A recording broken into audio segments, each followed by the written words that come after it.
Welcome to day 12 of our Python course. In today's lesson, we will dive into the world of strings, converting strings, covering strings methods, formatting, and manipulating techniques to help you become proficient with handling text data in Python. Let's start by understanding what a string is. A string in Python is simply a sequence of characters enclosed in either single or double quotes. For example, hello or world. Strings are essential for working with text data and they offer a wide variety of operations such as concatenation, slicing, and formatting.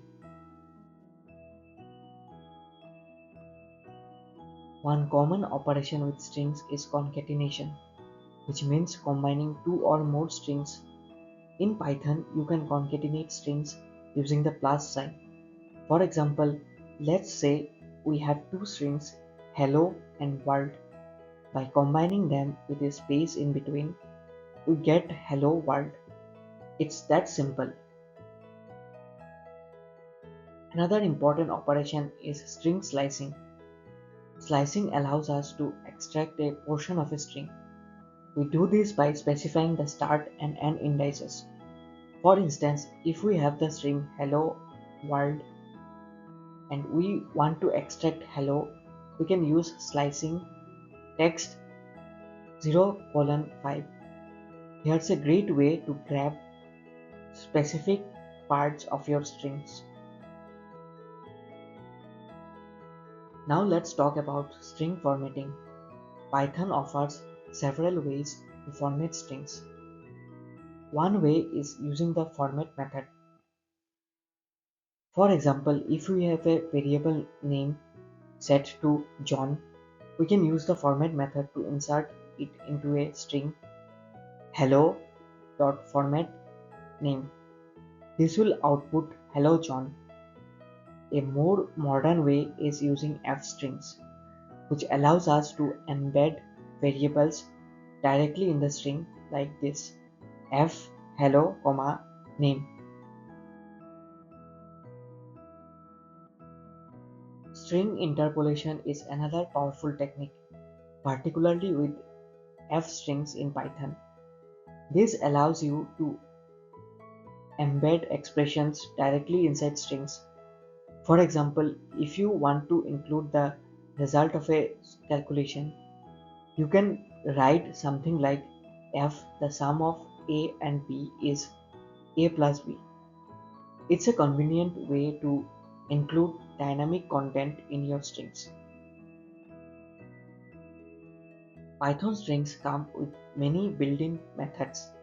One useful method is upper, which converts all characters in a string to uppercase. For example, hello.upper would output hello with capital letters. Similarly, .lower converts all characters to lowercase. So hello.lower will give us result hello with all characters in lowercase letters. These methods are handy when normalizing strings. Another essential string method is strip, which removes any leading or trailing white space. For instance, if you have the string hello, using strip will result in hello. Also, replace is used to replace a string with another. For example, hello world dot replace hello comma python will give you hello python. Let's now look at the join method. This method is used to join a list of strings into a single string.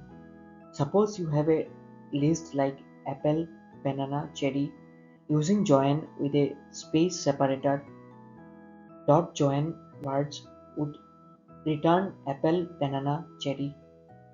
It's a useful method for combining multiple strings into one. Python also offers several methods for testing and comparing strings.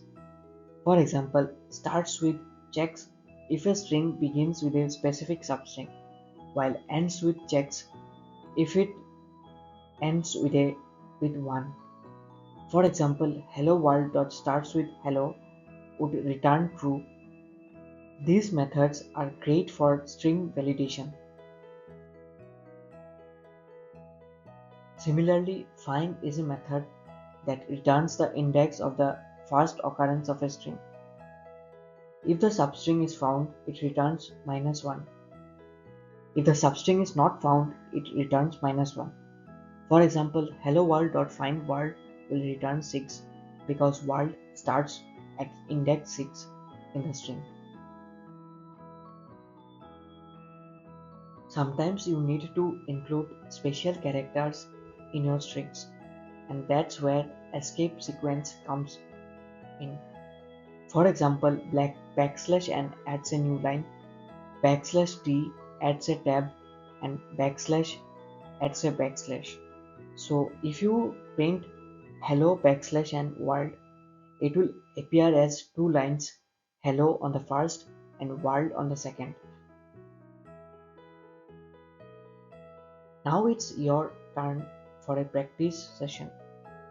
Your task is to write a Python program that converts a string to uppercase, replaces space with underscores, checks if the string starts with a vowel, and splits the string into words. This is a great way to test and reinforce your understanding of string operations. To summarize, today we have covered a range of string methods and operations including concatenation, slicing, formatting, interpolation, and common string methods like upper, lower, and replace. We also explored escape sequences and string testing. Keep practicing these concepts to build your confidence and skills with string manipulation in Python. Thank you for joining me today.